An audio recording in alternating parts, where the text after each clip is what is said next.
అతిభక్తి కలిగిన క్రైస్తవరాళ్ళు వస్తారు.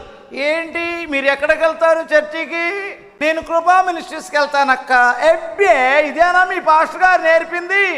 ఏంటి కల్యాపు చల్లటం? నాలాగా జిప్పిడి దానిలాగా ఉండాలి నువ్వు. ఆ రోతదాని మాటలు వినమాకండి.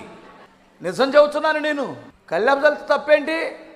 ముగ్గులు వేయొద్దు. ఎందుకని ముగ్గులు వేయకూడదు అంటున్నానంటే, అది చేతబడి చేసేటువంటి వాడు, ఈ చిల్లంగితనం చేసేటువంటి వారు వేస్తారు ముగ్గులు. అది దయ్యానికి దేవతలకు సాదృశ్యం. అది వేయొద్దు మీ ఇంటి ముందు. అవసరమైతే ఇల్లు ఖాళీ చేసి వెళ్ళిపోండి. కల్యాపు చల్లండి. ఏమంటారు? శుభ్రంగా ఉండేది ఏదైనా చెయ్యండి. డెటాయిల్ వాడకండి. అది దేవుని చిత్తం కాదు. ఇల్లు ఏమైద్ది? కంపు కొట్టిద్ది కదా. డెటాయిల్ వాడుతున్నప్పుడు ఆ రంగు నీళ్ళు చల్లుకోవడానికి ఏమమ్మాయి చల్లొచ్చు కదా. స్తోత్రం చెప్పగలరా?